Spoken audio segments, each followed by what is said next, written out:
We meet at a very dangerous moment in our history and in the history of the world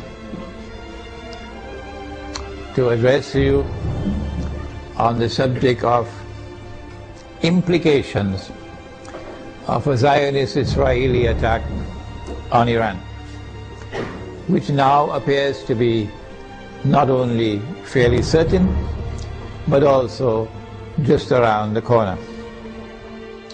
We say that Israel wants to attack Iran because Israel ultimately wants to rule the world. Because the Zionists want to rule the world. Because the Judeo-Christian Zionist European Alliance wants to deliver to the state of Israel the status of ruling state in the world. That's why we believe all these wars are taking place. And so this is why they want to attack Iran. You have the right to wage war against the people unjustly. And so an attack on Iran would be unjust war. But I want to say something more. To those who are beating the drums of war in the Arab world and who are looking forward to the attack on Iran, that you are beating the drums of unjust war. And when the attack takes place, you will be committing the same sin as supporters of the war, as those who are themselves perpetrating the war. And shame on you!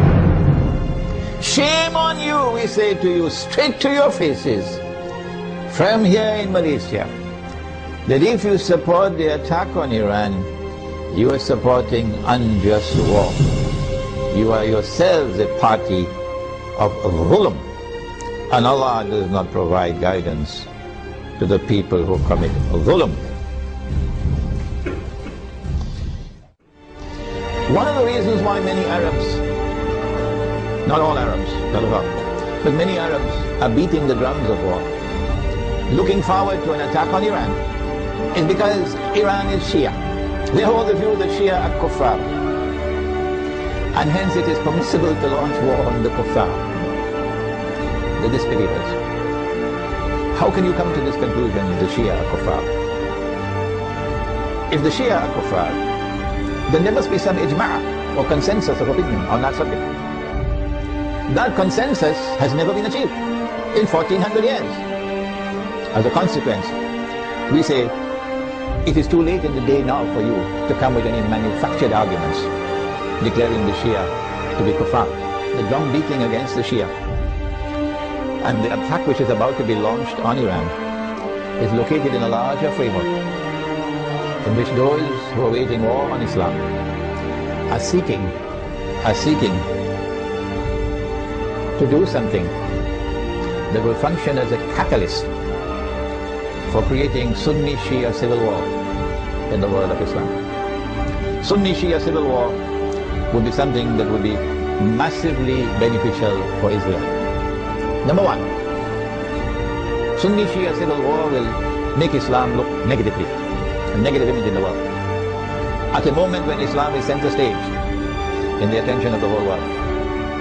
Number two, Sunni-Shia civil war in Islam, Sunni versus Shia, would function as a diversion, diverting attention, both Muslim and non-Muslim attention, away from the plans of the Zionists to rule the world. Thirdly, Muslims fighting against themselves will obviously lead to a loss of power. Our power will decrease, and that will be strategically advantageous for Israel. War on Iran obviously is going to impact on the world economy. Number one, on the price of oil. not only because Iran is a major supplier of oil, but also because Iran is located in that basin that the Iranians call the Persian Gulf and the Arabs call the Arab Gulf, and they're still fighting over the words. The price of oil is going to shoot up because Iran can also block the Straits of Hormuz. You see, Iranian territory on this side and Oman on that side. It's not difficult for Iran to block the Straits of Hormuz and disrupt all the passage of oil tankers. So we can anticipate fairly confidently that the price of oil is going to escalate dramatically once the attack takes place. And the American government knows that. And that's why the American government does not want Iran to be attacked. Because the American government knows, and the Federal Reserve knows, and the bankers also know, that the US dollar is going to collapse.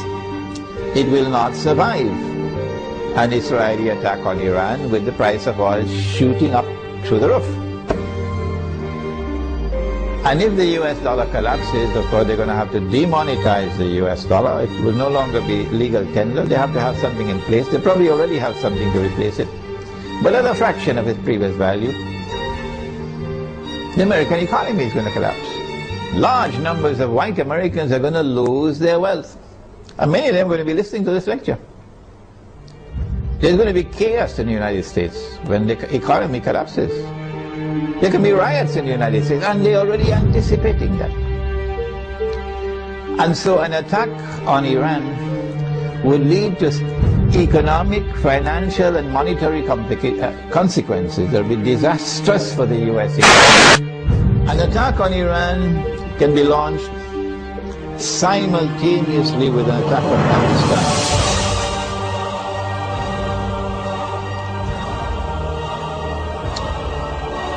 The purpose would be to eliminate Pakistan from the nuclear club. And it is time for Muslims around the world to recognize, including Muslims in Iran, that Israel's most strategic partner, most strategic ally in the world today, after the United States, is India, with Saudi Arabia neck and neck behind India. And so, not only must India be involved in the attack, but also when the attack takes place on Pakistan, and if it succeeds, then in the sequel it is India who must now control the region on Israel's behalf. The denuclearization of Pakistan and the breakup of Pakistan into bits and pieces will impact upon Muslims in the whole of that subcontinent in such a way as to bring about a state of demoralization and despair, and send shock waves to Muslims in the rest of the world. That one of the largest Muslim communities around the world, in India, Pakistan and Bangladesh, have now come under the foot of Hindu India. So India will rule the entire South Asia with NATO in control in Afghanistan for the United States of America. Israel will attack Iran in order to commence wars that she hopes will follow one after the other. As soon as Israel attacks Iran, the first implication is that Iran is going to attack Iraq. And Iran is strategically poised, advantageously poised, to attack the United States in Iraq. That Iran is also likely to attack Bahrain. And it should not be difficult for Iran to take Bahrain. Bahrain cannot stand up to an attack from Iran. Bahrain is just across the water from Iran. I am suggesting to you that Iran is going to attack and take Bahrain. And if and when Iran attacks and takes Bahrain, then there's a causeway between Bahrain and Saudi Arabia where you can drive back and forth. The road will be clear to Saudi Arabia. I am anticipating, and the Saudis probably already have their plans laid out very well, because they know what's going to happen. And Israel already knows what's going to happen. That they're then going to turn to the United States to invoke whatever secret agreements they have of defense. That the United States has to intervene in Saudi Arabia to protect Saudi Arabia from an attack from Iran. I think the Zionists in the US Congress will ensure, even though the US armed forces would not want to go in there, even though the Barak administration would not want to go into Saudi Arabia, the Zionists in the US Congress will ensure that American forces will have to enter into Saudi Arabia to face Iran. So they're setting a trap for the United States, so that the United States is going to be led to a situation where it's going to be facing defeat. I think that for Russia and for China, an Israeli attack on Iran, particularly if it involves the use of nuclear weapons, would be recognized as a threshold being crossed.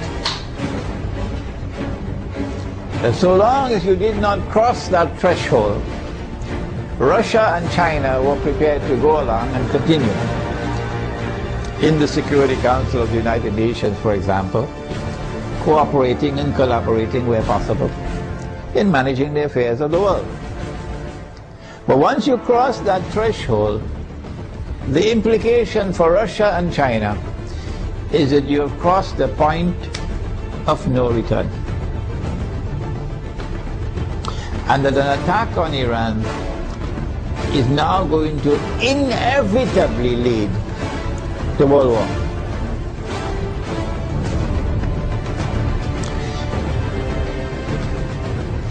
That after Iran and after Pakistan and after the Arabs, the Zionists are going to turn on China and Russia to make sure that China and Russia also bend down their knees and accept Israel, so that Israel can become the ruling state in the world. So Russia and China would know, today it's them, tomorrow it's us. And they're not going to wait until tomorrow to recognize that. The minute Iran is attacked, they will recognize that the threshold has been crossed, and that we are now moving inevitably towards nuclear war. Russia and China acted strangely on Libya. You remember? When the vote came to the Security Council, they abstained, knowing full well that if they abstain, the resolution will be carried, and that is the end of Gaddafi and end of the Libyan government. Why did they do that? I felt that perhaps they knew what the plan was, and they wanted to let the Western world, NATO, to sink deeper and deeper into a quagmire, you know, like shifting sands, you can't get up. So eventually they will end up in the graveyard, and only then will Russia and China attack them. How are Russia and China responding to Syria at the moment? How will Russia and China respond to an attack on Iran and on Pakistan? My understanding is that Russia and China are going to be quite different in the way they have behaved so far in international affairs. Quite different once the attack on Iran takes place. And so we will be heading ultimately towards World War.